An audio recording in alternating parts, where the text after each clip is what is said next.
여러분, 혹시 요즘 무릎이나 어깨, 손가락 같은 관절이 욱신거려서 힘드신가요? 나이 들면서 생기는 관절 통증은 참말 못할 고통이지요. 오늘은 의학적으로 검증된 방법들을 하나하나 풀어드리면서 관절 통증을 줄이고 건강하게 움직일 수 있는 생활법을 이야기해 보겠습니다.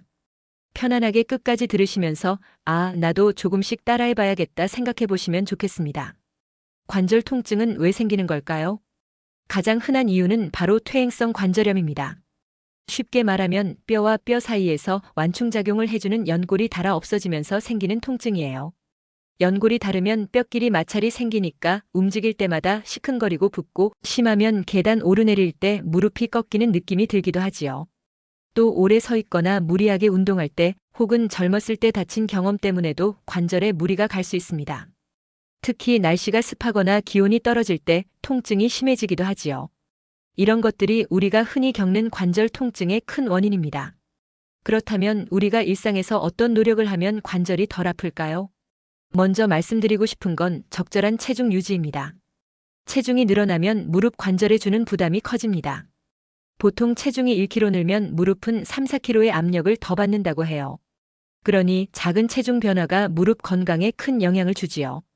식사 조금 조절하고 단 음식이나 기름진 음식 줄이는 것만으로도 큰 도움이 됩니다. 그리고 두 번째는 꾸준한 스트레칭과 근력 운동이에요. 운동하면 더 아픈 거 아닌가? 하고 걱정하실 수 있는데 사실 가벼운 운동은 오히려 연골과 관절을 보호합니다. 수영, 실내 자전거, 걷기가 좋습니다. 무릎에 무리가 가지 않으면서도 근육을 튼튼하게 해줘서 관절을 지지해주거든요. 특히 허벅지 앞 근육 대퇴사두근을 강화하면 무릎 통증이 훨씬 줄어듭니다. 집에서도 의자에 앉아 무릎을 쭉 펴는 운동만 해도 효과가 좋아요. 세 번째는 생활 습관을 조금 바꾸는 것입니다. 예를 들어 바닥에 앉는 습관. 관절엔 정말 좋지 않습니다. 가능하면 의자 생활을 하고 무릎을 깊이 굽히는 자세는 피하는 게 좋아요. 또 무거운 짐을 한쪽으로만 들지 말고 양쪽에 나눠 들거나 가급적 카트를 사용하는 것도 관절 건강에 도움이 됩니다. 그리고 찜질 요법도 효과적입니다. 통증이 심할 때는 냉찜질로 붓기와 열을 가라앉히고 평소 뻣뻣할 때는 온찜질로 근육과 관절을 풀어주면 좋아요. 이건 의사 선생님들도 많이 권하는 방법입니다. 네 번째는 음식 관리입니다. 관절 건강에는 오메가3 지방산이 풍부한 생선, 예를 들어 고등어나 연어가 도움이 되고 또 비타민 D와 칼슘을 충분히 섭취해서 뼈를 튼튼하게 하는 것도 중요합니다.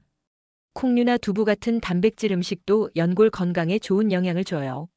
반대로 너무 달고 기름진 음식, 과도한 음주는 관절을 더 약하게 만들 수 있으니 주의하셔야 합니다.